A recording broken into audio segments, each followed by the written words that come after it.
Po'y, manalangin. Panginoong Yahweh na makapangyarihan sa lahat, Lord, lubos ko kami nagpapasalamat, Panginoon, na pinagsama-sama mo ulit kami, Lord, para makapakinig ng iyong salita, Panginoon. Lord, i-ready niyo po yung aming mga puso, ang aming mga tenga, Panginoon, na matanggap namin ang iyong mga salita, Panginoon. Lord, itago niyo po ako sa inyong likuran. Gamitin niyo po ang aking bibig, Panginoon. Lord God, ng lahat ng mga salita na lalabas sa aking bibig, Panginoon, ay hindi ko mga salita, Panginoon, kundi mga salita mo. Panginoon, puspusin niyo po ako at kayo po ang manguna sa gabing ito. Samahan niyo po kami, Panginoong Yahweh. Thank you, Jesus. We love you. We glorify your name, in Jesus' mighty name. Amen. Sige po, buksan po natin sa Luke 15 verse 4. So, siguro alam naman na po ng marami ito ang tackle natin. Actually, we all know this. This is actually basic na ano ng alam ng isang tao yung pag-ibig ng Panginoon. Amen. Na itong story na to no yung about sa shepherd na hinanap niya yung parable ng 99 sheep and yung one na hinanap ng Panginoon. Sabi dito, kung ang sino man sa inyo ay may 100 tupa at mawala ng isa, ano ang gagawin niya? Hindi ba't iiwan niya ang 99 na pasulan at hahanapin ang nawawala hanggang sa ito'y matagpuan? Kapag nakita na niya ang tupa ay masaya niyang itong papasanin. Pagdating sa bahay, aanyayahan niya ang kanyang mga kaibigan at mga kapitbahay at sasabihin sa kanila, "Makipagsaya kayo sa akin dahil nakita ko na ang tupa kong nawawala. Sinasabi ko sa inyo, magkakaroon ng higit na kagalakan sa langit dahil sa isang makasalanang tumatalikod sa kasalanan kaysa siyam na matuwid na di nangangailangang magsisi." So, alam naman po natin na narinig naman na po natin tong story na to, no? Pero gusto ko lang po mag-focus doon sa verse 4. Kasi alam natin yung nabasa natin to, pero minsan nakakaligtaan yung ano na to, itong word na gusto kong i-focus. Actually, yung topic po natin is para doon sa mga tao po na siguro hindi man ikaw, hindi man para sa yung message na to or ano, pero feeling mo hindi para sa'yo. Pero ito pong message na to is para doon sa mga tao na feeling nila parang di sila deserving ng grace or something na alam nila yung grace eh. Alam nila, naintindihan nila na alam nila kung ano yung grace. Alam nila yung love. Alam nila na si Lord is loving. Alam nila na si Lord is just. Pero minsan na parang kahit alam natin yung grace ng Lord, minsan di natin lubos na maunawaan kung ano ba talaga ibig sabihin nun. Kasi kahit alam natin may grace, parang di natin ma-feel. Parang di natin, parang nada-downplay yung grace eh. Sabi dito sa verse 4, oh, kung ang sino man sa inyo ay may 100 tupa at mawalan ng isa, ano ang gagawin niya? Hindi ba tiiwan niya ang siyam sa pastulan at hahanapin ang nawawala hanggang sa ito'y matagpuan? Sabi doon, no, iiwan niya yung 99 para dun sa nag-iisa, no? Alam naman natin na sa sobrang graceful ng Lord, mahal niya ang lahat ng tao eh, na siya mismo bumaba mula sa langit. Bumaba siya sa langit, iniwan niya yung trono niya para sa atin ang mga makasalanan. Amen? Pero paano yung mga tao na need i-reach out talaga na kahit na narinig na nila yung message, pero alam mo yung iba yung pagkakaintindi nila sa love ng Panginoon sa kanila o kahit na alam nila yung love ng Lord eh, pero may mga bondage na hindi nila naiiwan, mga Kristiyano na namumuhay pa rin sa kasalanan, 'di ba? May mga ganun pong tao na mga Kristiyano na alam na nila yung grace ng Lord, alam na nila yung nasa church sila lagi, present sila lagi, pero andun pa rin, namumuhay pa rin sila sa kasalanan nila na parang routine pa rin, 'di ba? Sabihin na natin na ano, yung mga taong lukewarm Christians. Hindi sila mainit, hindi sila malamig. Kristiyano sila lagi. Kristiyano sila pero andun pa rin yung meron pa ring hidden sin na lagi nilang nagagawa. Paano sila? Di ba sila deserving ng love ng Panginoon? Hindi. Paano yung mga naliligaw? Paano yung mga tao na sobrang tagal na? Ganun pa rin, namumuhay pa rin sila doon, hindi pa rin sila bumabalik, hindi pa rin nila gini-give up yung ginagawa nila. Paano sila? Yung iba, dahil sa feeling nila hindi sila deserving, dahil nga paulit-ulit sila sa struggle nila, feeling nila di sila deserving dun sa love ng Panginoon, na feeling nila ah, talagang headed na sila sa hell dahil wala nang chance para sa kanila. Pero ang sinasabi dito sa verse 4, kung napansin niyo po, iba yung attitude ng Lord eh. Ang tao, minsan pag nakita nila yung isang tao, ay, mapupunta to sa impyerno kasi nga, ah, nagkakasala siya eh. Grabe yung kasalanan niya eh. Or kung narinig man, alam niya na yung ginagawa niya pero paulit-ulit niya pa rin ginagawa. Pero si Lord, ibang attitude ng Lord eh. Yes, nakalagay sa Proverbs na yung wicked, 'di ba? Talagang tatawanan ng Panginoon. Minsan napatanong nga ako ng ganun eh. Lord, basa ko to dito na tinatawanan mo yung mga wicked na tao, yung mga sa Proverbs, yung mga fools. 'Di ba? Nakaupo ka sa trono mo, tatawanan mo sila kasi mali yung mga ginagawa nila. And yet, sabi mo sa word mo, wala kaming magagawa kung kami hiwalay sa iyo. The reason na lumalapit kami sa iyo is because ikaw yung unang lumalapit. So, kung dahil sa mga kalokohan namin, tatawanan mo lang kami, paano kami makakalapit sa iyo in the first place? Doon po yun papasok yung grace ng Panginoon. Nasabi dito sa verse 4, hindi ba't iiwan niya ang siyam na putsyam sa pastulan at hahanapin ang nawawala, 'di ba? Hanapin niya yung nawawala hanggang sa ito'y matagpuan. So paano pag di niya matagpuan, hihinto na ba siya? Yung shepherd? Hindi, sabi hanggang sa ito'y matagpuan.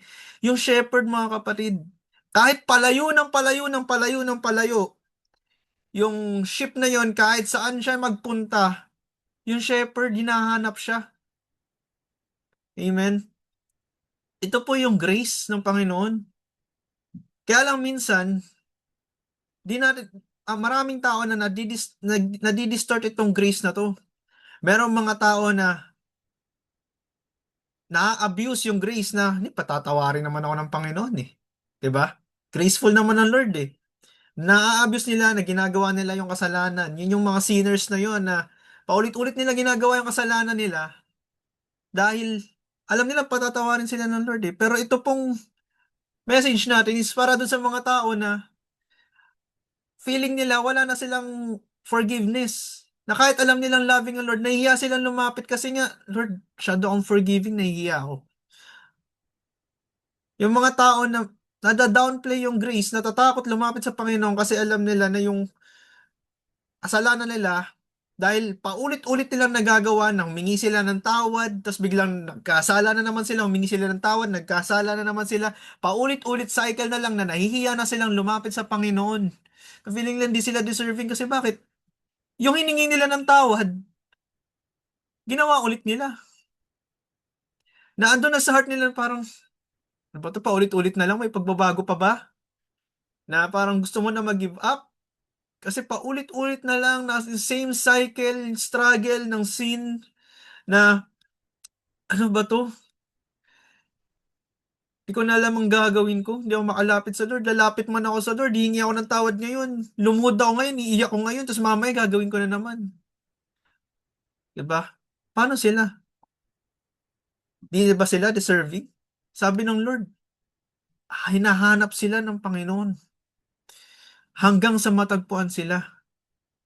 Minsan ang tao, nafe-feel nila na condemn sila, na kinokondemn na nga sila nila yung sarili nila eh. Na tinanggap ko naman ng Lord pero ito ako paulit-ulit ako sa kasalanan ko. Natakil po sa Romans 7 verse 15, natakil po ni Paul yan. Na sinasabi po doon na paulit-ulit niyang, ito paulit-ulit niyang ginagawa. Yung mga gusto niyang gawin ay hindi niya magawa pero yung mga ayaw niyang gawin, yun ang nagagawa niya. Na kumbaga doon sa cycle ng kasalanan na di nila malayuan na para bang condemn sila kasi paulit-ulit yung kasalanan nila. Sinasabi sa sinasabi dito, hindi ko maunawaan ang aking sarili sapagkat di ko ginagawa ang gusto ko. Sa halip, ang kasi nasusuklaman ko ang siya kong ginagawa.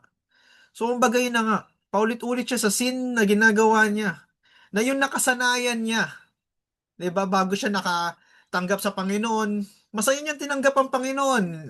Sige, let's say um, ito yung seed na nahulog doon sa batuhan, doon sa rocky soil, na masaya niyang tinanggap ang Lord, nakilala niya ang Lord, tinanggap niya sa buhay niya, pero andyan yung mga problema, andyan yung paulit-ulit na struggle ng sin, na bumagsak siya agad. Bakit? Kasi Lord, ito na naman ako, ginagawa ko na naman to, pero gusto kong mag-surrender sa'yo, pero ito na naman, kanina kakahingi ko lang ng tawad sa'yo, ito na naman ako.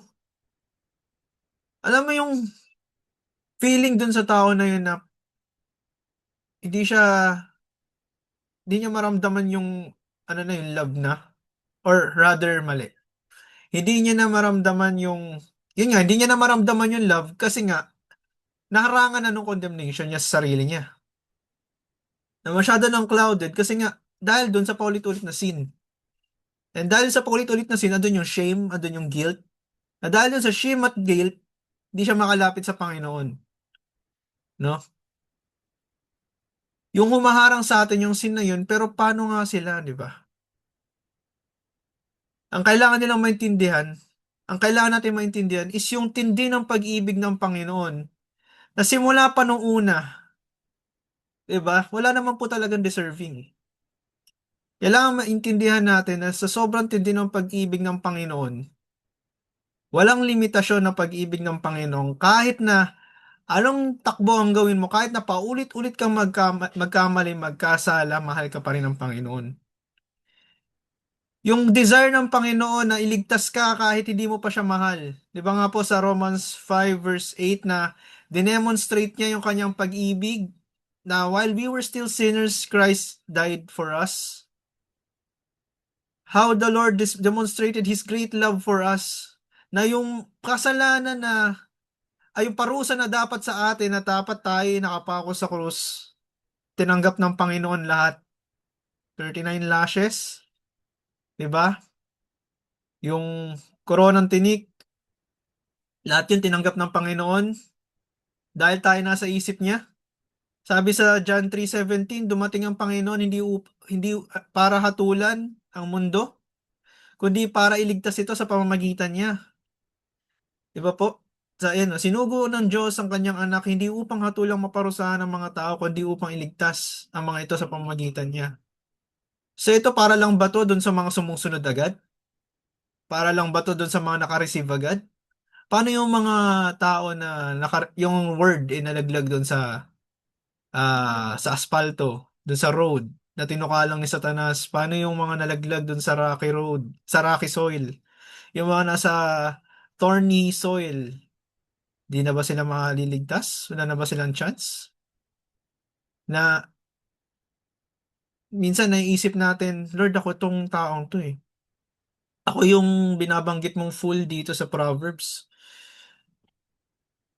Alam mo po mga kapatid, minsan may isip mo, bakit kasi nila iniisip yun, di ba? Parang mapapansin mo, bakit ganun sila mag-isip? Bakit nila iniisip na hindi na sila deserving? Ito na nga yung love ni Lord. Harap-harapan na, andyan na, nasa harapan na nila, tatanggapin na lang nila. Pero bakit hindi pa rin, alam mo yung face value na yung love, pero hindi pa rin nila matanggap. Minsan kasi ang tao, iba-iba ang gali natin. Di ba? Minsan, may mga tao na agad-agad tumanggap. For example, sila Peter, 'di ba?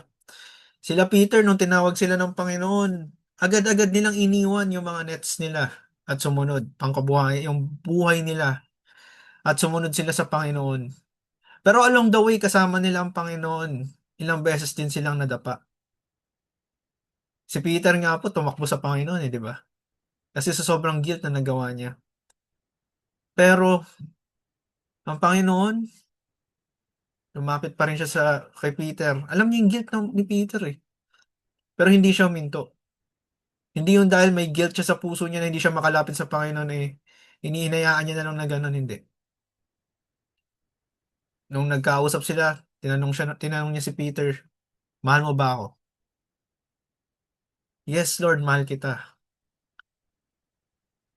So, tatlong beses inulit ng Panginoon yun. Pero minsan kahit love natin ng Panginoon, andun nga na nag-uumapaw yung fear, yung guilt, na di natin alam yung gagawin natin, na kailangan ma-instill na mahal ka ng Panginoon. Na minsan di natin ma-gets bakit ginawa sa akin bakit ginawa ng Panginoon para sa akin to na ang ganda na ng buhay niya. Ba't pa siya bumaba? Minsan may mga mindset na di naman ako kasama diyan sa mga tao na namatay si Lord para sa kanila. Pwedeng sila lang 'yan, 'di ba? May mga taong ganun po. Minsan may mga natatakot na lumapit ulit kasi sobrang dumi na nila. Alam mo yung ang mga tao, may mga tao na di nila ma find out kung ano yung root cause talaga. Minsan may mga hidden na root. Bakit paulit-ulit sila dun sa kasalanan nila? Bakit paulit-ulit sila na parang wala nang katapusan na kahit na nagbabasa naman sila ng Bible, nagpe-pray naman sila pero bakit parang andun pa rin, paulit-ulit pa rin sila dun sa same sin na yun na di na nila malagpasan. Minsan kasi mga kapatid, kapag yung meron tayong sin na nagagawa na akala natin, ginagawa lang natin siya kasi nagkakasala lang tayo dahil lang sa nakasanayan natin. Pero hindi natin alam, minsan, yung mga tao, merong pinaka-root yan na kailangan ma-deal na alam mo yung hindi nabubunyag talaga, sobrang nakatago na kailangan ma-deal na kapag yun na-deal po, doon lang makakalaya yung tao. There are times na hirap sila doon at wala silang masisharean, wala silang mapagsasabihan, hindi nila alam kung sa kanino sila haharap. Kasi syempre, natatakot din sila na ma-judge sila. Pero alam niyo po, ang Lord, yun nga, sabi nga sa Romans 5:20, gaya nga nung sinabi doon sa Luke 15 verse 4, sa Romans 5:20, ito ang, ito ang minsan na di maintindihan ng mga tao eh. Yung grace na meron ng Lord para sa atin, actually sobrang tindi po talaga.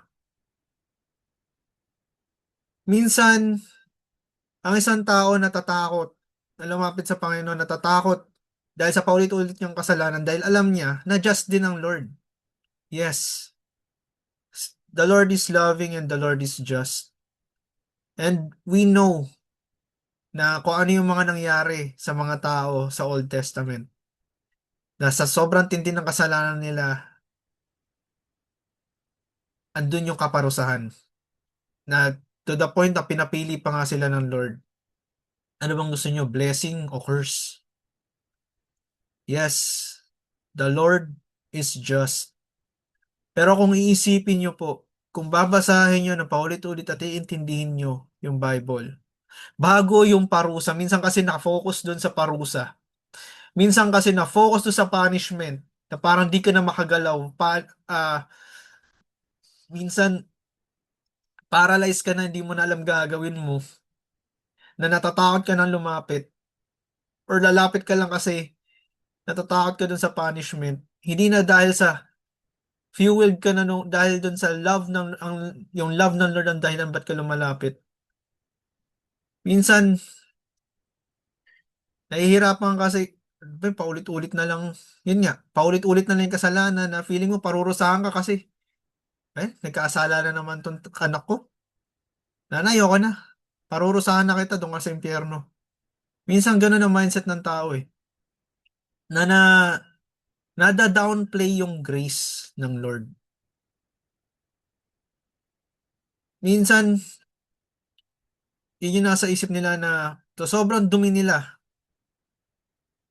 di na sila tatanggapin ng Panginoon. Pero Romans 5:20 sabi dito, nang magkaroon ng kautusan, dumami ang pagsuway Ngunit sa pagdami naman ng mga pagsaway ay lalong sumagaan ang kagandahan loob ng Diyos. Pwede po ba sa NKJV yan?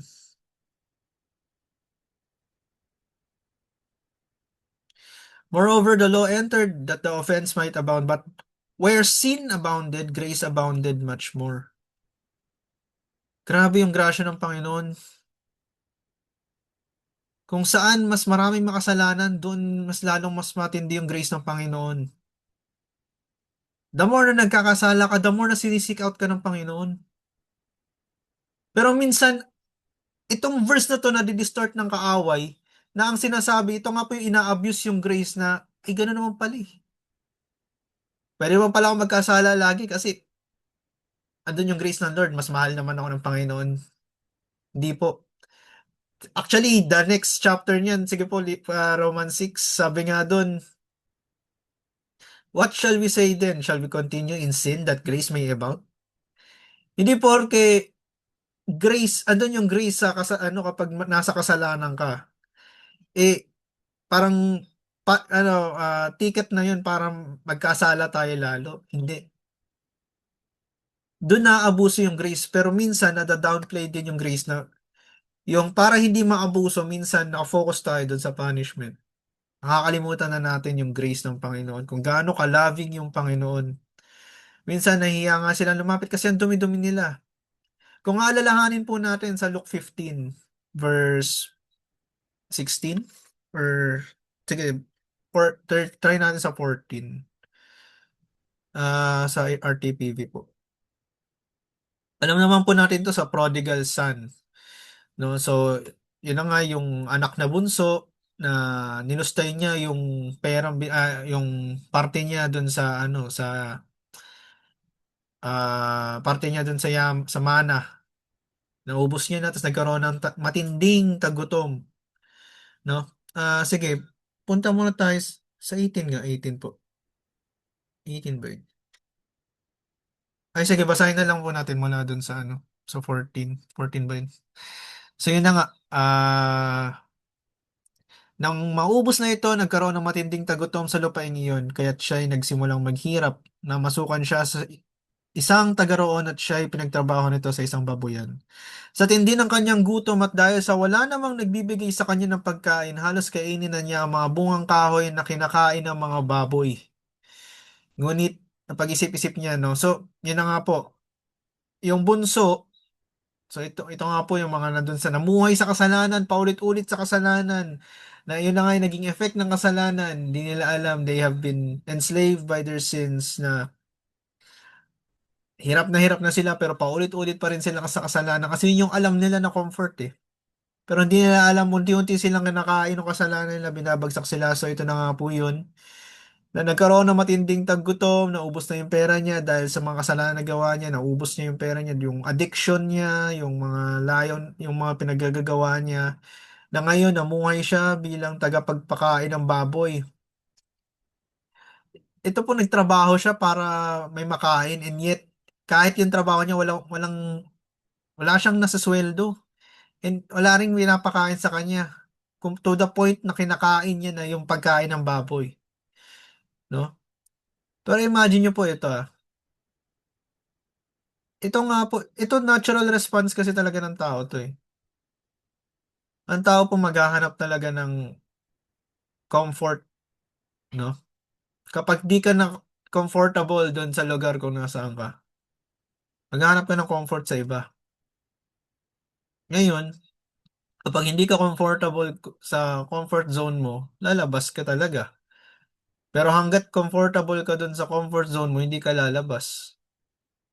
Ngayon, ito pong si Bunso, na si Prodigal Son, yun nga, napag-isip-isip niya na ang kanyang ginawa at nasabi niya sa sarili, labis, labis ang pagkain ng mga alila ng aking ama samantalang ako'y namamatay dito sa gutom. Babalik ako sa aking ama at sasabihin ko sa kanya, Ama, nagkasala po ako sa Diyos at sa inyo. Hindi na po ako karapat-dapat na tawaging anak ninyo. Ibilang na lamang ninyo akong isa sa inyong mga alila. So yun po, no. Kung mapapansin nyo nga po, hindi siya bumalik dun sa tatay niya dahil sa mahal niya, namimiss niya yung tatay niya, mahal niya yung tatay niya, or na-realize niya na yung pagkakamali niya na yun nga, na-miss niya yung tatay niya, hindi, eh. Bumalik siya kasi wala na siyang makain sa kung nasaan siya. Kumbaga yung comfort dun sa kung nasaan siya nawala na. Naghanap na siya ng comfort talaga na yung comfort kung saan. Yun dun sa tatay niya nga kasi dun siya nakakakain. Masagana yung pagkain dun. Hindi dahil sa love eh. Ito po yung talagang ano eh, natural response ng isang tao eh. Minsan, kaya paulit-ulit na nasa kasalanan ng tao kasi doon siya comfortable. Minsan dahil sa trauma, minsan may mga Kristiyanong tao na nag-all out tapos bumagsak. Bakit sila bumagsak tapos namuhay ulit sa comfort zone nila? Bakit? Possible na trauma, possible na may nangyari sa kanila na hindi nila ma-overcome. Na the reason na nandun ulit sila kasi natatakot sila lumabas ulit. Pero alam nila yung grace ng Lord, alam nila na yung satisfaction matatagpuan lang sa Panginoon pero natatakot sila dahil possible na maulit-ulit. Yun nga, walang pinagkaibahan dun sa mga tao na paulit-ulit sila sa kasalanan nila kasi feeling nila, ah, yun nga, paulit-ulit sila sa kasalanan nila kasi feeling nila wala na silang kapatawaran. Yun nga, bumalik na siya, itong si prodigal son, at siya ay nagpasyang umuwi sa kanila. Malayo pa ay natanaw na siya ng kanyang ama at dahil sa matinding awa ay patakbo siyang sinalubong, niyakap at hinalikan. Sabi malayo pa lang daw po, no?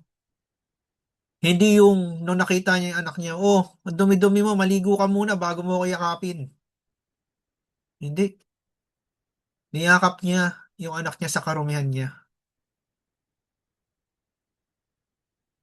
Hindi niya tinabo yung anak niya dahil marumi siya. Niyakap niya malayo pa lang at siya yung lumapit, hindi yung anak niya. Inabol niya. Di ba po?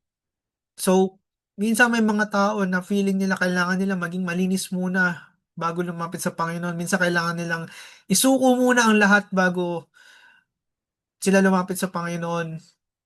Para dun sa mga nahihirapan, na kung ano man yung struggles nyo, kung feeling nyo kailangan nyo munang bitawan yan bago kayo, bago kayo lalapit sa Panginoon, nagkakamali po kayo. Kasi para mapitawan niyo yan, para maisuko niyo yan, kailangan lumapit kayo sa Panginoon. At kailangan hayaan niyo na ang Panginoon ang kumilos sa buhay niyo. Kasi po, si Lord lang ang may power na magbago ng tao. Kung akala niyo na, kung akala natin, yung karumihan natin ang napapahinto ang Panginoon sa karumihan natin, hindi po. Kasi hinarap niya yung karumihan na yun. Siya ang umako sa karumihan natin na kahit na isa siyang Diyos na nakaupo na sa langit, sa trono niya, hindi siya nag-atubiling, hindi siya nagdalawang isip na iwanan yung trono niyang yun para lamang akuin yung mga kasalanan natin. Ang tao, talagang ano eh, hirap ang tao na ma-receive yung love na yun hanggat di nila talaga nararanasan yung matinding love ng Panginoon. Minsan nahihirapan silang kumilos hanggat hindi nila naiintindihan kung ano talaga yung pag-ibig ng Panginoon. Minsan marami nag-i-struggle pa rin, paulit-ulit pa rin kasi hindi pa kasi talaga nila tuluyang nararamdaman yung pag-ibig ng Panginoon. And this is what's missing, mga kapatid. Paano ba natin haharapin yung mga ito? Alam niyo po, bukod pa doon sa sin na yun, bago natin pag-usapan paano natin, yan nga, harapin yung ganyan. Meron pang isa pang effect, actually, yung pagda-downplay sa grace ng Panginoon. Minsan kasi dahil sa nakafocus tayo dun sa, nada-downplay natin yung grace at nakafocus tayo dun sa punishment ng Panginoon, yung mindset po na yon nagiging performance-centered na po. Kung naiisip po ng marami. Feeling nyo hindi pa enough yung ginagawa nyo. Feeling nyo na kailangan nyo maging the best. Na kailangan sobrang galing nyo para magawa nyo yung pinapagawa ng Panginoon. Minsan kailangan nyo umangat. Minsan kailangan nating ah, alam niyo po yun, yung natatakot ka na magkamali, sa sobrang tindi ng takot mo na magkamali ka na naging dinumero ka na hindi ka na makilos, paralyzed ka na kasi nga, yung mindset na, nagkamali na naman ako, baka parusahan ako ng Panginoon. Hala, mali yung ginawa ko. Hala, hindi ako nakapag-share ng maayos. Hala, hindi ako nakapag-serve. Feeling mo, parang hindi ka deserving. Feeling mo, hindi ka, hindi tama yung pagkatawag sa'yo ng Panginoon. Feeling mo, hindi ka dapat dyan sa position mo. Kasi nga, nakikita mo sa mga tao sa paligid mo, yung mga Kristiyano nasa paligid mo, ang galing nila. Memorize nila yung Bible. Nagpipray sila lagi. Grabe sila mag-worship. May mga gifts sila. Tapos ikaw, hindi, wala, ganyan. Tapos paulit-ulit yung mali mo na nawawala na yung ano. Kumbaga parang, imbis na nag-grow ka pa, nahihinto. Kasi nga, nakafocus ka dun sa punishment ng Panginoon na parurusahan ka ng Panginoon pag nagkamali ka. Pero hindi ganun ang Lord eh. Ang Lord loving eh. Hindi siya yung sobrang stricto na kapag nagkamali ka, papaluin ka na kaagad. Pag nagkaano ka is, parurusahan ka na kaagad. Hindi eh. Sobrang graceful ng Panginoon, sobrang loving, pero ang tao sobrang nakafocus doon sa punishment ng Panginoon na napaparalyze sila. Na dahil sa performance, hindi nila, minsan di alam ng tao to na nagiging performance-centered na sila. Minsan, dahil sa performance-centered mindset, nagiging, doon pumapasok yung comparison na tama na ba tong ginawa ko? Kulang pa ba? Parang kulang yung ginawa ko. Dapat ginawa ko to. Tapos mapapatingin ka sa mga Kristiyano mong kasama na grabe, nag-grow. Ang dami na share-sharean, ang lakas mag-share sa public, grabe mag-serve sa Panginoon, tapos ikaw, konti lang nagagawa mo. Yung iba, ang dami-dami na share-sharean, tapos ikaw, nakapag-share ka na nga ng tao, hindi pa nagpatuloy. 'Di ba? May Bible study kang na-start, pero nawala. Yung mga ganong, tapos papasok na magka-cloud na sa isip mo na, tama pa ba itong ginagawa ko? Lord, para ba talaga ako dito?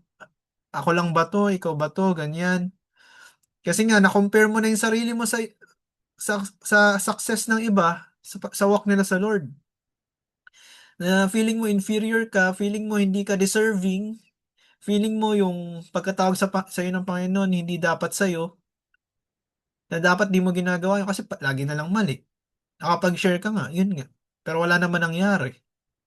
Yung mga tupa na nabigay sa'yo, hindi mo na naalagaan. Pero feeling mo, ikaw yung may mali, pero talagang hindi lang din talaga hindi chinerish ng mga nasharean mo yung dito, yung mga tupa mo, yung love ng Panginoon sa kanila, yung grace ng Panginoon sa kanila. Pero ikaw ginawa mo naman lahat. Pero bakit nawala? Diba may mga ganun eh. Na lagi ka naman nagpa-follow up sa kanila. Bakit nawala silang lahat sa isang iglap? Yung Bible study nyo dito, biglang nawala. Yung sinishare mong tao, biglang di ka na kinakausap. Pero lagi mo naman siyang fina-follow up. Yung may mga ganun na feeling mo parang, Lord, tama pa ba itong ginagawa ko? Lord, is it real? Tama ba yung pagkatawag mo sa akin? Baka mamaya nagkamali ka, Lord. Kasi walang nag-work in. Ito pa rin eh. Ngayon, yung feeling na inferior dahil sa masyado ka nakatingin sa mga paligid mo na successful sila sa ginagawa nila, nasusunod nila ng maayos yung Panginoon, tapos ikaw hindi, nag-give up ka na. Doon pumapasok yung, from comparison, pumapasok yung inferiority, tapos feeling mo inferior ka, pumapasok yung insecurity, self-pity, depression. Minsan hanggang sa tuluyan ka na mawala sa Panginoon kasi feeling mo hindi ka deserving ng love kasi hindi mo kayang makapag-serve sa Panginoon kahit na mag-obey ka, mali yung nagagawa mo. Minsan pa, hindi mo na-obey ka agad kasi nga, may inutos sa yung Lord tapos hindi mo nagawa agad. Feeling mo na ngayon, dahil sa hindi mo nasunod yung sinapagawa sa ng Panginoon, hindi ka na mapapatawad. Papagalitan ka na ng Panginoon. wala ka ng kapatawaran. Pero hindi po gano'n ang Lord, eh. Hindi nakasalalay sa'yo porket hindi mo nagawa yung pinapagawa ng Panginoon tapos na ang lahat. No. Surely dun sa panahon na yun, gamitin ka na talaga ng Panginoon kaya lang di ka nagamit kasi nga, di mo nasunod ang Panginoon. Pero, it doesn't mean na mahihinto yung kung ano man yung plano dapat ng Panginoon. Just because di mo nagawa yun, mahihinto na yung plano ng Panginoon. Hindi. Mga kapatid, matindi po yung pagiging performance center. Minsan, alam na nga natin yung may race tayo tinatakbuhan. Kaya lang feeling natin sa race, kailangan natin matapos agad yun. Kailangan ma-reach agad natin yung goal. Minsan akala natin na kakompetensya natin marami. Pero hindi. Minsan nami-miss out natin yung meaning ng race na tinutukoy sa Bible. Ang race na yun, kailangan natin matapos yung race. Hindi makipag-unahan sa race.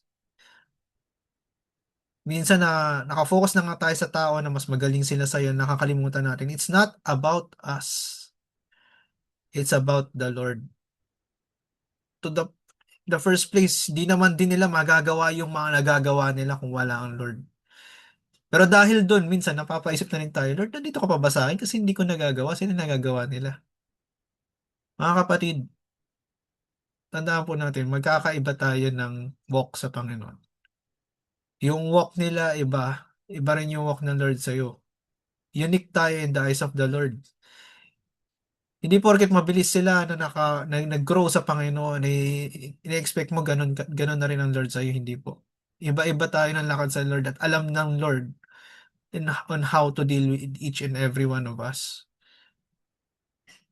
Mahal na mahal ka ng Panginoon, hindi mo kailangang i-down yung sarili mo dahil sa hindi mo nagawa yung kung ano at hindi mo nagagawa to, hindi mo ah wala kang gifts of visions and dreams, hindi ka nakakapag-serve sa ministry, hindi ka pastor, hindi ka prophet, hindi ka evangelist. Doesn't mean na wala ka doon, wala ka na, hindi ka nagagamitan ng Panginoon. Or doesn't mean na hindi mo nagagawa yung mga pinapagawa ng Panginoon sa iyo is wala ka ng chance na bumalik sa Panginoon. Hindi ka nagagamitan ng Panginoon, hindi po. Minsan training ground nga ng Panginoon yan sa iyo eh. Minsan yung just because hindi mo na gawa yung pinapagawa ng Panginoon sa iyo, hindi doon mahihinto yung yung challenge. Minsan inaalaw ni Lord yun para ma-build up yung confidence mo, ma-build up yung skills mo. Minsan hindi mo man siya nagawa pero there's always a next time. Unless na lang syempre na malagutan ka na ng hininga. Pero hanggat may chance ka, lumapit ka sa Panginoon. Bumalik ka sa Panginoon.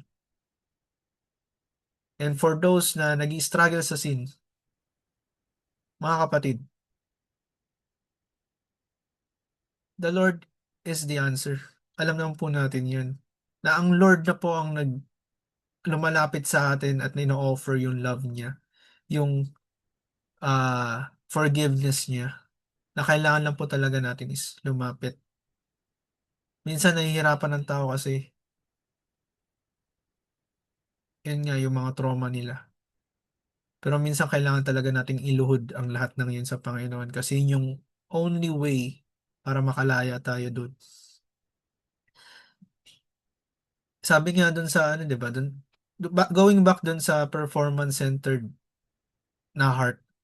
Going back sa Ephesians 2 verse 8 to 10. Means punta po tayo sa Ephesians 2 verse 8 to 10. Alam po natin ito. Sapagkat dahil sa kagandahan ng Diyos, ay kagandahang loob ng Diyos, no, because of the grace of God, naligtas sa pamamagitan ng pananampalataya. NKJP po natin. Sige po. Sabi doon, for by grace you have been saved through faith and that not of yourselves, it is the gift of God. Saved by grace, no? By grace through faith. And not of yourselves, it is the gift of God. Not of works, lest anyone should boast. No, he declares that we are made for good works and being brought near by Christ should not live as Gentiles and foreigners in the time, but as citizens with the saints and the family of God. We are made for good works, but not because of works kaya natin na-receive yung salvation natin. It is the Lord who worked, hindi po tayo. Sabi sa 2 Corinthians 12 verse 9, ito alam din po natin yun, it's about weakness mga kapatid. Sabi dito, He said to me, my grace is sufficient for you, for my strength is made perfect in weakness. Minsan kailangan maging strong tayo, yun yung feeling natin. Kailangan maging malakas tayo, pero hindi. Si Lord ang magbibigay ng strength sa atin. Minsan kailangan na, parang feeling natin, bago ka lumapit sa Panginoon, kailangan malakas ka, hindi. Kasi kung kailangan maging malakas ka bago ka lumapit, parang ano lang yun eh. Kailangan ma-charge muna yung battery bago mo isaksak to sa saksakan. Diba? Kailangan, ah, kung, yung extension, kailangan mo i-charge sa sarili niya bago mo siya isaksak dun sa saksakan dun sa main port.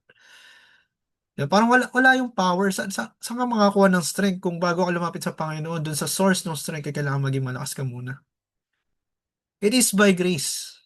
Everything is by grace. Even His strength, even the strength that you receive is by His grace. Everything is about grace, mga kapatid. And without Him, we can do nothing. Sabi nga po yun nga, John 15 verse 5. Apart from Him, we can do nothing. So yung mga akala nating kailangan nating i-perform na tama, we cannot do it anyway. So bakit feeling mo kailangan mo mag-perform? Kailangan mo mag-obey, pero hindi mo kailangan mag-perform. It's obedience. Sumunod ka lang at si Lord na ang bahala. Kung masyado ka nakafocus na lang, tama ba yung nagawa ko, mali ba yung nagawa ko? No. Kung nagkamali ka, move on. Hindi ka i-grade na lang, ops. Mali yung ginawa mo, okay? Bagsak ka muna sa level na yun, hindi. Tutulungan ka ng Panginoon para makalaya dyan, makaraos dyan. Sabi ito, for I am the vine, you are the branches, he who abides in me, and I in him bears much fruit, for without me you can do nothing. Without him, we can do nothing. Wala tayong magagawa kung tayo hiwalay sa Panginoon. Sabi sa Philippians 2 verse 13. Sabi dito, it is the Lord, sabi, for it is God who works in you both to will and to do for His good pleasure. It is God. It is not us. It is God. Kaya natin nagagawa yung mga nagagawa natin is because of Him. Di mo kailangang, feeling mo kailangan maging perfect yung ginagawa mo. Yes, do your best. Pero minsan kasi yung paggawa ng best, minsan, tama pa ba yung posture ng heart mo sa paggawa mo ng best? Ang mamaya, ginagawa mo na lang yung best mo kasi gusto mo lang maging perfect yung ginagawa mo. Hindi dahil sa mahal mo ang Panginoon, kaya ginagawa mo yung best mo. Minsan dahil sa takot mo na magkamali, kaya mo lang ginagawa yung best mo. Dahil sa perfectionist ka, kaya mo lang ginagawa yung best mo. Mga kapatid, hindi ikaw. We are all instruments. Hindi mo kailangang mag-focus, hindi mo kailangang i-focus yung sarili mo na ikaw yung kailangan mag-perform. No. Handaan po natin. Sa relationship natin sa Panginoon, 0.01% lang ang ginagawa natin. 99.9% ang Lord ang kumikilos. Wala tayong, sobrang liit lang ng part natin. It's literally just obedience. At si Lord na kumikilos. Lahat na nangyayari sa buhay natin, lahat yun ang Lord ang kumikilos. May blessing, si Lord ang kumikilos. May mga nangyayari man sa'yo na trials, inalaw ng Lord. Pero it is Him who helps you to go through it. Yung may pinapagawa sa'yo si Lord, magagawa mo yun. Hindi dahil sa'yo, kundi dahil sa Panginoon. So, sometimes we need to focus talaga doon sa love ng Panginoon. Na, okay, nagkamali ako. Lord, sorry. Help me this time. Let's do this again. Yan naman yung attitude talaga na gusto ng Panginoon eh. Moving forward. What the enemy wants is for us to focus on the past. na hindi tayo makagalaw, ma-freeze tayo. Pero the Lord wants us to move forward. Nagkamali ka, move forward. Nagawa mo ulit yung kasalanan mo, move forward. Paulit-ulit ka sa kasalanan mo, humingi ka ng tawad, then move forward. Kung nagawa mo ulit, move forward. Di mo nasunod yung pinapagawa ng Panginoon, move forward. Hingi ka ng tawad, move forward. Yun yung isang bagay na nakakatakot ay parang mahirap aminin. Madaling sabihin, pero mahirap gawin. Pero by the grace of the Lord, kakayanin. Kasi wala talaga tayong kayang gawin eh. Si, lastly, sa na itatakal natin, siguro itong part na to, yun nga po dun sa mga nag-struggle na mga tao, paano yung mga tao na nakakita sa kanila, di ba? Na, yun nga, nag-struggle na nga sila, nahihirapan silang lumapit sa Panginoon. Gusto nilang gawin yung gusto na nga nilang bumalik sa Panginoon, pero yung mga tao sa paligid nila, parang ito, nakita na nagkasala sila, na hindi alam kung bakit sila nagkasala, pero na-judge na nila yung Panginoon, yung Panginoon yung tao, na ba't di mo ginagawa yan? Pag ginawa mo yan, pupunta ka sa impyerno. Would that help the person na lumapit lalo sa Panginoon? Minsan, ang tao, quick to judge ang tao eh. Bago ano, hindi man lang nalalaman yung root cause. Minsan, na-judge na lang yung tao na, nagawa ko tong mali na to. Tapos yung tao na to, sinabihan pa ng, mali ang ginawa mo. Parang na-condemn pa nga siya, imbis na i-lead siya sa Lord. 'Di ba? Minsan nga, akala natin tama yung rebuke natin, pero minsan hindi. Minsan we are quick to judge. Actually, quick judgment na akala natin rebuke, minsan fueled ng ng emotions natin. Dahil nasaktan ka ng tao, na- yung way ng pag-rebuke mo sa kanya, hindi mo siya na-rebuke, na-condemn mo siya. Sometimes, sa mga ganitong bagay, as someone na nakakita ng mga tao na nagkasala, nahihirapan sa kasalanan nila, na minsan nga nasasabihan na Kristiyano ka pa naman, nagawa mo pa yan. 'Di ba? Kristiyano ka pa naman, paulit-ulit ka sa ganyan. Kristiyano ka pa naman, nahihirapan ka sa ganyan. Minsan, we need to think about our words before we speak, no? Sometimes, bago natin sabihin na ganun yung tao, minsan isipin natin na ano ba kasi talagang reason ba't niya nagawa yun?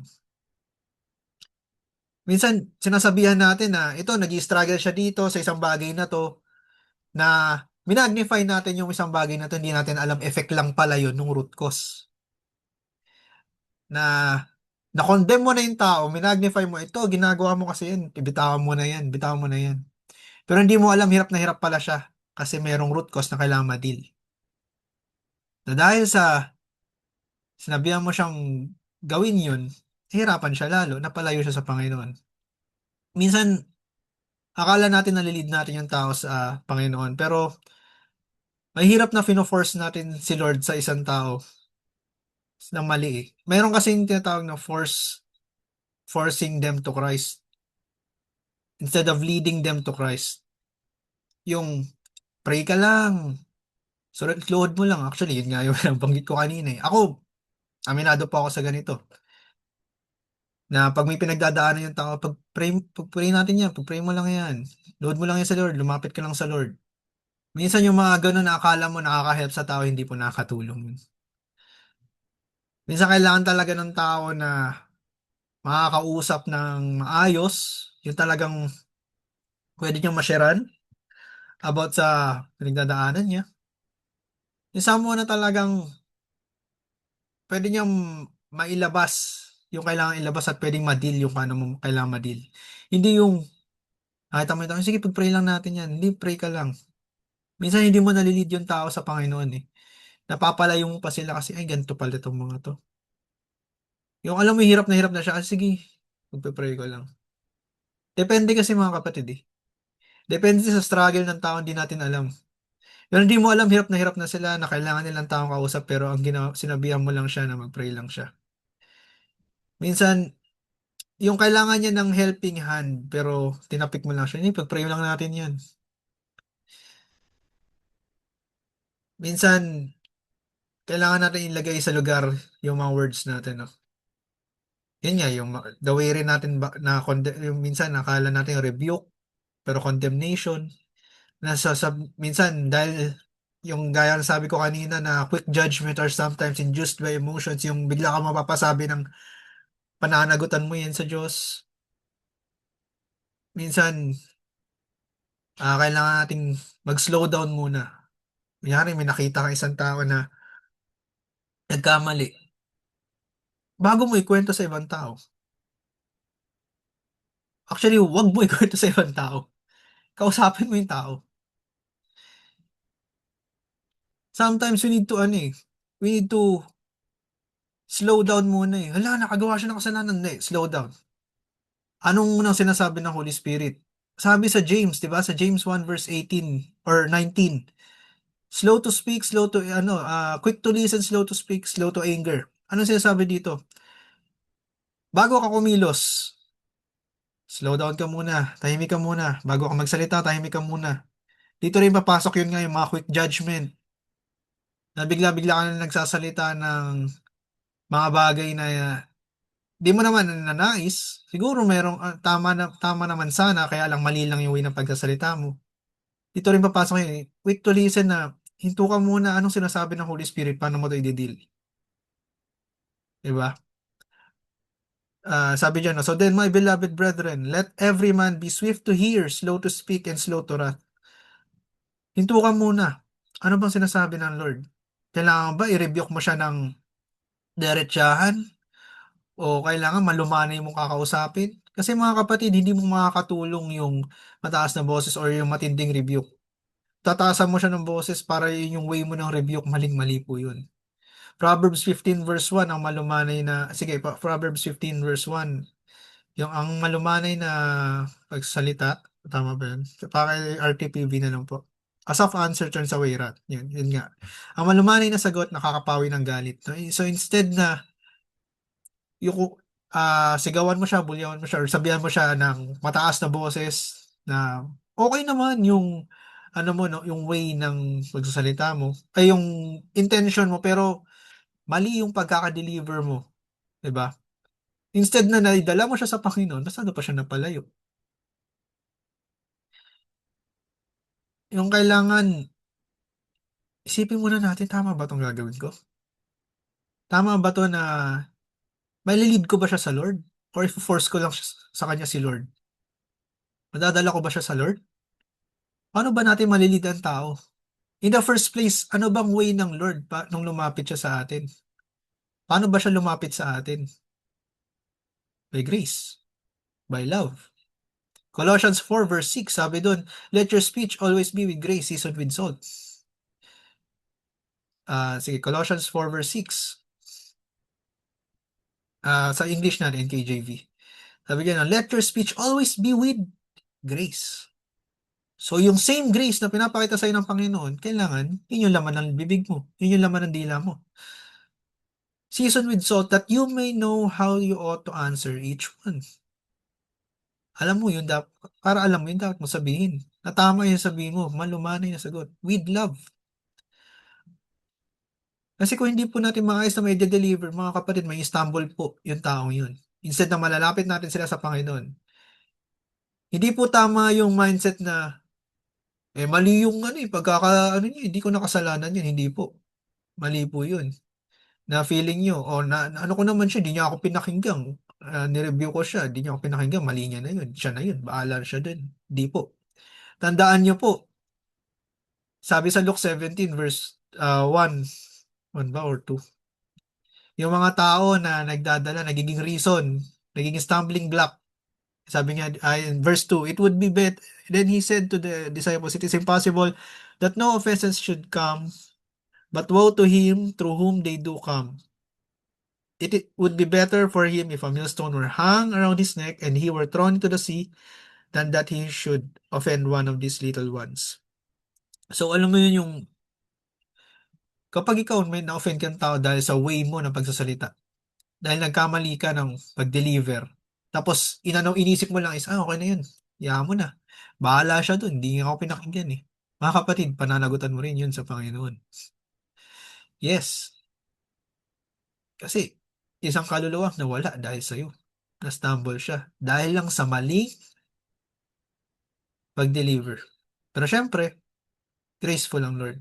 Hingi mo ng tawad. Kung maaari, lapitan mo yung tao. Kausapin mo siya ulit. Tama. Tandaan niyo po mga kapatid, every action that we do, everything na kailangan with love. Kasi, yun lang yung way. The Lord approached us with love. Nung nasa kasalanan ka, bago mo nakilala ang Panginoon, He approached you with love. Kaya ka nag-all out kasi naranasan mo yung pag-ibig ng Panginoon. So in order for us to be used by the Lord na para maidala natin yung taong yun sa Panginoon, kailangan with love din. Kailangan yung actions natin with love. Tandaan nyo, mga kapatid, nung sinabi ng Panginoon na mahalin nyo yung kapwa nyo, hindi niya sinasabi yun na nakikiusap siya. Mga anak, mag-ibigan kayo, hindi. It is a commandment. Mag-ibigan kayo. Ibigin mo yung kapwa mo tulad ng pag-ibig mo sa sarili mo.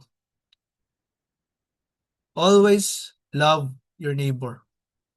So, act the way you act with love. Help the other with love. Tulungan mo yung kapatid mo with love. Hindi yung basta-basta ka na lang na magsasalita or kung ano may action na gagawin mo na tama naman yun nga eh. Tama yung intention, mali lang yung approach. Mga kapatid, hindi pare-pare sa mga tao. May mga fragile na tao. Kailangan isipin din natin yun. Lastly, sige, ito na po yun. Paano nga ba talaga, no? Ano bang way? Paano kung di sila makinig? Yung mga sinabihan mo ng chineran mo. Paano kung di sila makinig sa'yo? Malumanay mo namang nasabihan. Pray for them. Pinaka ah, basic na way para maipakita mo sa tao yung pag-ibig mo is to pray for them. Now, ang prayer, just because hindi lang one-time thing yan, mga kapatid. Na pagpipray mo lang sila isang beses. Sabi sa Bible, love never gives up. It bears all things. Hindi po yung magpipray ka lang ng isang beses. Tapos, yun nga, hindi mo siya nagbago, mag-give up ka na. Hindi.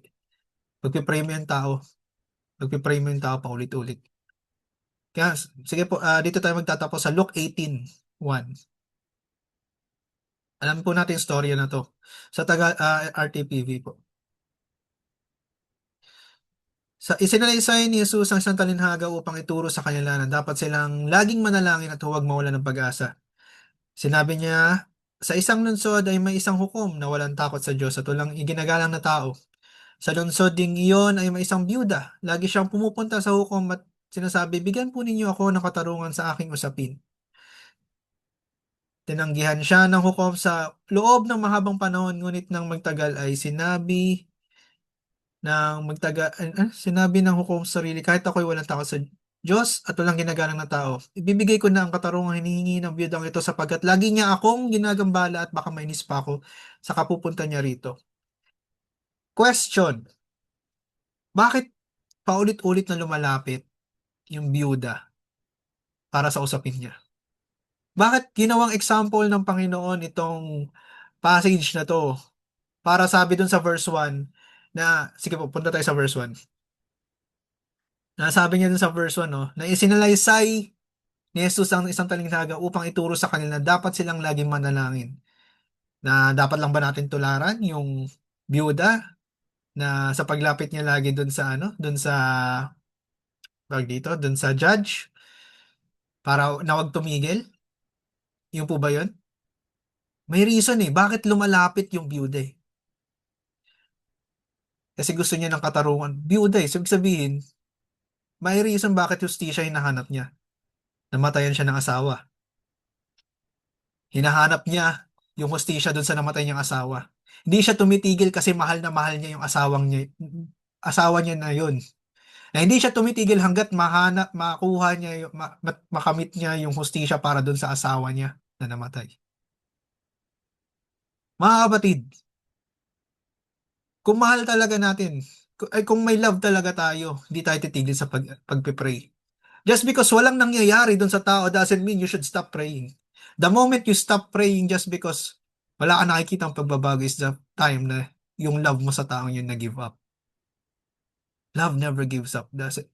Just because walang nangyayari doesn't mean you should stop praying. Gaya nitong byuda na to.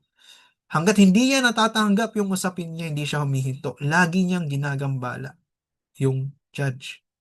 Hindi ito about dun sa gusto mo lang, yung prayer dito na laging manalangin. Hindi ito sa gusto mo lang, hindi po. It applies to every kind of prayer. If may pinagpipray kang tao, huwag kang tumigil. Meron at merong mangyayari. Kung yung mga anak mo suwail, huwag kang titigil sa pagpipray, may magbabago. Kung yung asawa mo, iniwang ka, hindi pa rin bumabalik, pag-pray mo lang yung asawa mo. Kapag lagi kang inaaway, pag-pray mo lang. Kung ano man yung trabaho mo, tapos hindi, walang hustisya sa trabaho nyo, pag-pray mo lang, paulit-ulit mo ipag-pray, pag-pray, pag-pray. Yung love, hindi lang yun dahil sa gusto mo lang, yung love pa rin. Let your love fuel your prayers. In the end, prayers pa rin, mga kapatid. And babalik tayo doon, yun na lang, lastly, babalikan nga natin ngayon, paano tayo makakalaya doon sa mga paulit-ulit na kasalanan? It's through prayer. Hindi naman din yung word eh. Kasi unang-una, paano ko yung mga tao na ano, kahit anong Minsan, ito, na-experience ko rin to na nung time na nag-i-struggle ako na kahit magbasa ako, minsan, parang condemning na yung word. Actually, ang pinaka talaga, solution, pray. Pray. Pray. Pray, then read the word. Kasi actually, pag nakipag-usap ka sa Panginoon, it's freeing. Do not let the enemy tell you na hindi ka natatanggapin ng Panginoon.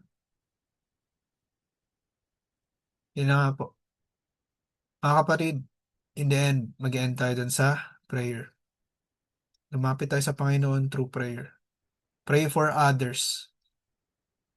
Isuko mo yung sarili mo through prayer. Yung kung meron ka nga nung performance mindset, lumapit ka sa Lord through prayer. Di mo kailangan na mag-perform. Mga kapatid, the Lord's grace is greater than what you imagine. Akala mo pag nagkamali ka, grabe na yung parusa ng Panginoon. Hindi. He loves you more than what you think.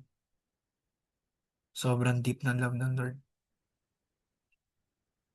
Sige po, pray tayo. Panginoon na makapangyarihan sa lahat, bus kami nagpapasalamat sa iyong salita. Panginoon, I pray na ipaintindi niyo sa amin yung salita niyo, Panginoon. Panginoon, I pray na kung ano man yung mga shackles, Panginoon, na pumipigil sa amin upang maintindihan yung grace niyo, Lord, sa amin. Yung matinding pag-ibig mo sa amin, Panginoon. Lord, I pray na maintindihan namin ito, Panginoon.